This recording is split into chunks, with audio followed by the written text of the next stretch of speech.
digital room. Johan is from Sapa Pana in Netherlands, and he's supporting a lovely project. He's gonna tell you guys all about it. So Johan, welcome aboard and thanks for being here with us. Thank you, Alice, for giving me the time to tell about a really beautiful project in Brazil.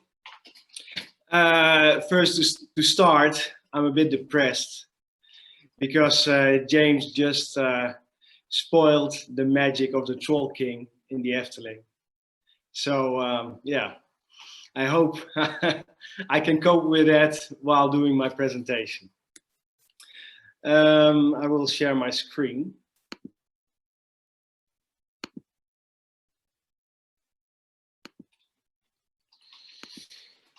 Here it is. Well, Great. what I'm going to tell now is about that for all of us in this world, it's too late to be a pessimist. It's time to act now, and I'm going to tell you how I came across of a real amazing project, a reforestation project in Brazil, which I would like you to know about. Firstly, let me introduce myself. Yes, that's me. In various poses in Latin America. I'm Johan van Rijswijck from the Netherlands. I think it was 2000 that I started to travel backpacking in Latin America. And I studied Guatemala. In Guatemala, I studied Spanish and made it much easier to travel around. And by traveling in Latin America, I just fell in love with the continent. And for me, it was something I had to share with everyone I came across. So that's why I started Sapa Pana Travel. And Sapa Pana words from Quechua language. Sapa, only or unique, Pana, route or path. So freely translated, it means the unique journey. And the unique journey, that's what we like to offer our clients. We would like them to experience Latin America with the same joy as we always do when we travel over there. And basically our mission is to create ambassadors for the natural and cultural beauty of Latin America. As we know that we barely borrowing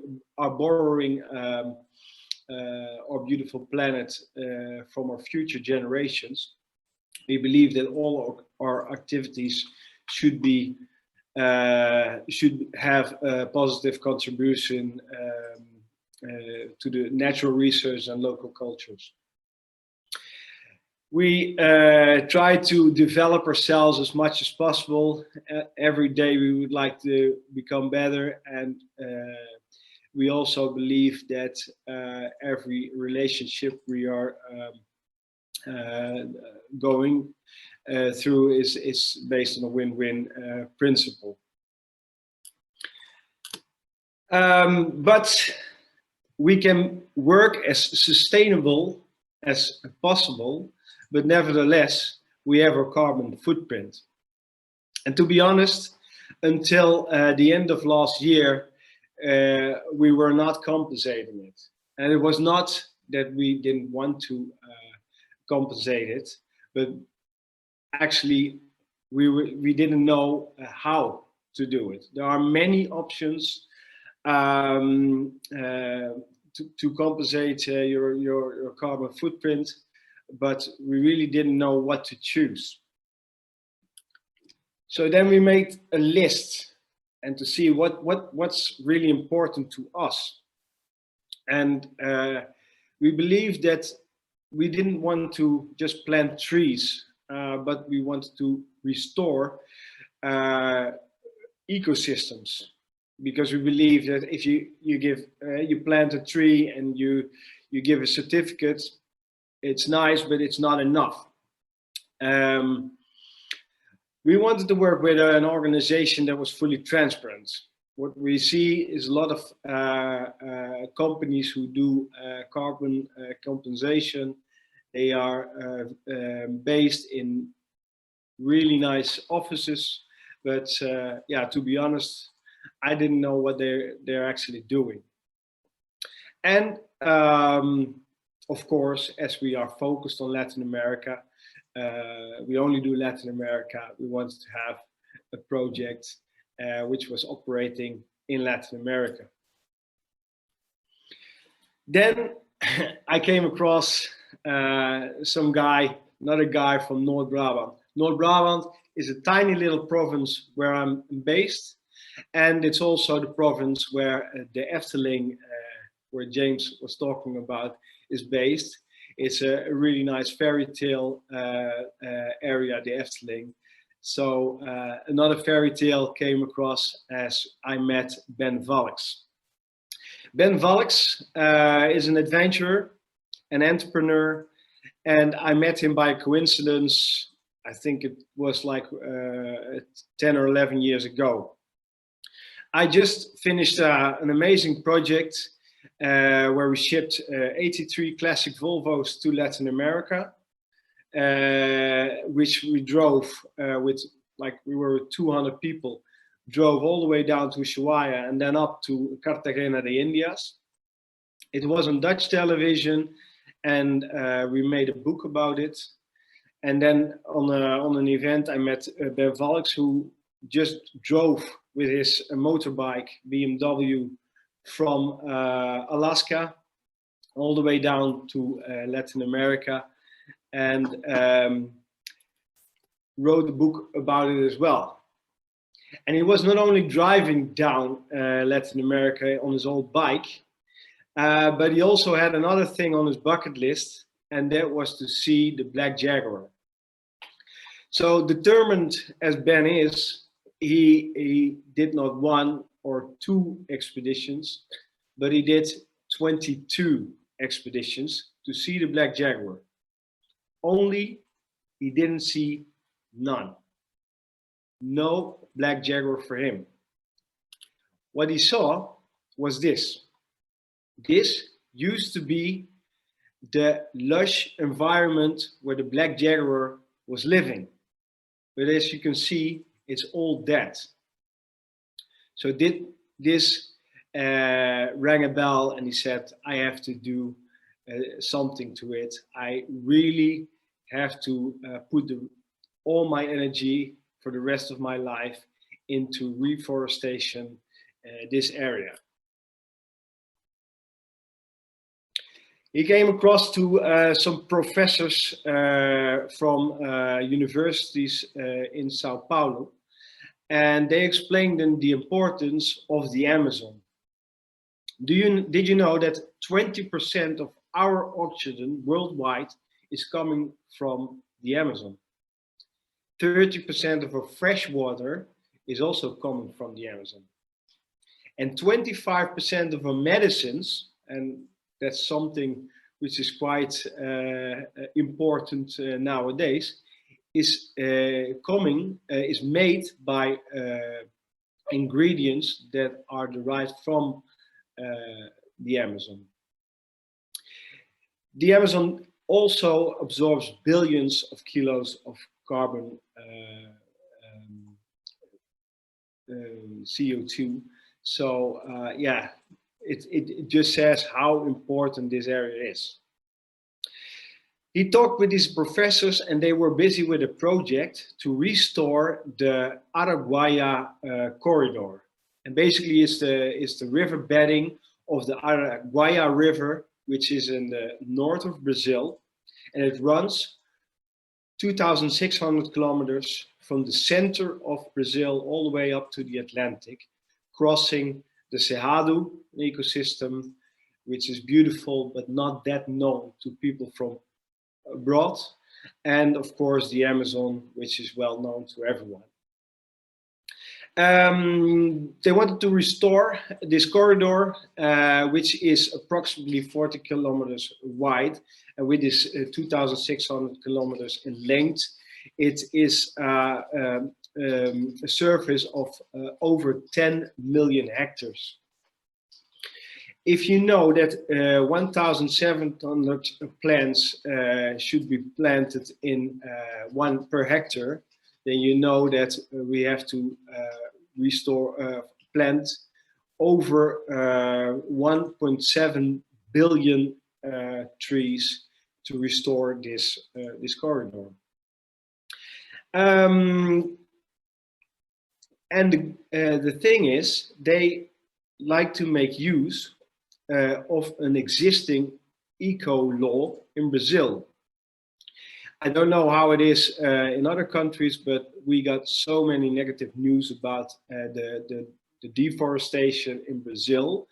But hardly no one knows that there is an existing law that obliges landowners to have at least a certain percentage of their land converted into natural reserves. If you go down the Cerrado, it is like 20 to 30%. And if you go up north, it will be more. So even in the Amazon, it's up to 80% of the land that should be turned into a natural reserve. And many of the landowners, they are aware of the climate change. They know that there has to be done something, but basically they didn't know how to do it. So Black Jaguar is contacting them and making basically a big puzzle to connect all these parts and have their own groceries. And in that way, they really want to bring back the ecosystem as it was before. What makes, in our eyes, a Black Jaguar Foundation special is that they focus on the single project. This is what they do. So they don't have many projects all over the world. It's focusing on restoring this Araguaya river bedding. They are direct involved. They have their own groceries. They talk with the local communities, and they work in the groceries. They plant the trees. They talk with the local municipalities to get all the landowners together, and they are open. When I came across this project, and I contacted them, they said, "Can you come to our office tomorrow? Then we can show you everything." Here behind me, there's a screen from the river bedding. It's how you say, a picture taken from above, and that's what they gave to me. And I said, "This is what we are going to do. This is what we have to do," and so they're really open, and that's what makes it so special. And this is some pictures what they showed to me. If you are going to restore, then it can go really fast. So in year 1, you see just a few trees, and in year 2, on the right-hand side, it's already growing a lot. And from my experience, which I got from Costa Rica, in my opinion, Costa Rica is one of the innovators on eco preservation. That they started 25 to 30 years ago already with reforestation programs, and I've seen farmland which was farmland 25 years ago, which is now secondary forest again, where the endemic flora and fauna is overwhelming. So it can be done. So the examples are there already. So yeah, basically that's why it is a perfect match for Sapa Pana Travel. They are restoring 2 ecosystems to bring the original flora and fauna back, not just planting trees. They're fully transparent. They invite everyone to come over there to see it themselves. And it's not only restoring the natural reserves, but also to Why? Because they involve the local communities. They have a big social impact as well. And of course, it's literally in the heart of Latin America.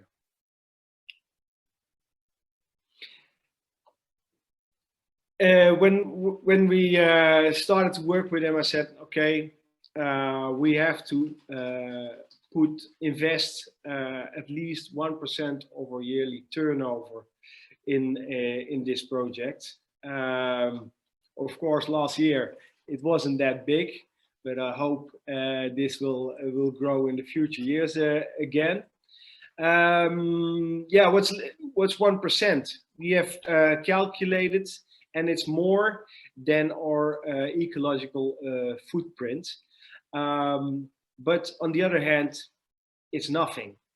And but if every company, everyone would do this, to invest 1% in these kind of projects, we will manage to restore within 20 to 30 years what we destroyed in the last 50 years. So it's possible. Yeah, and basically that's what we want to achieve. We would like to invest more as a company in this project. We would like to create ambassadors that spread the word and will do the same. And I hope that we are going to be a big example for other organizations to start these kind of initiatives as well.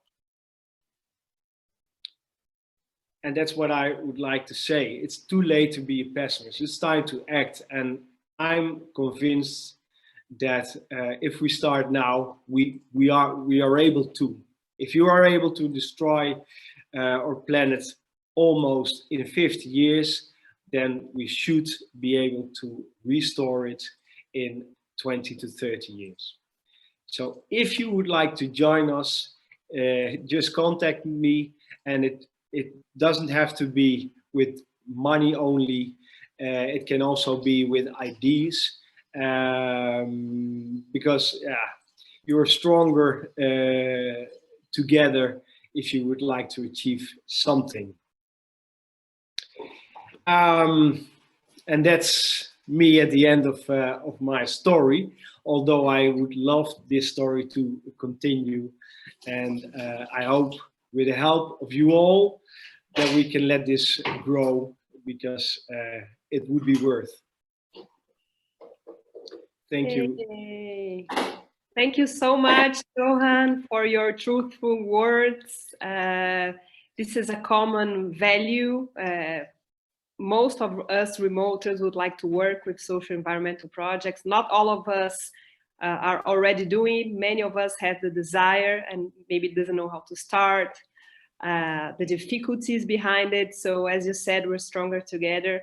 I'm very happy to be bringing this topic at this event. I would like to open for a quick question before we invite our next linked story from Jassy. So if anyone would like to ask a direct question to Johan, we still have a tiny few minutes for that.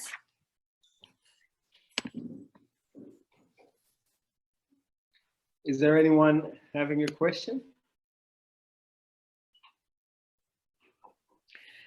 Well, as I said, I mean, we're always in a hurry because there's so much to say on those events. And as Johan said, and as our idea is to keep the conversation going.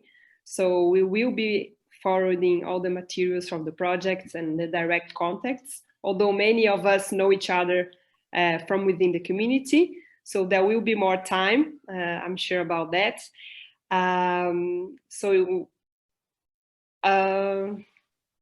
Okay, looks great, very interesting. There's a few questions coming up here.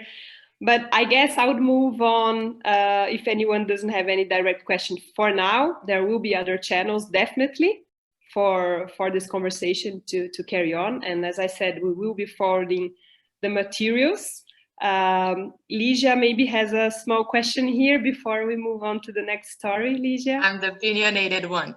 Johan, congrats on the project. I would like to know, you are involved in the project. However, there is no direct connection with tourism right now.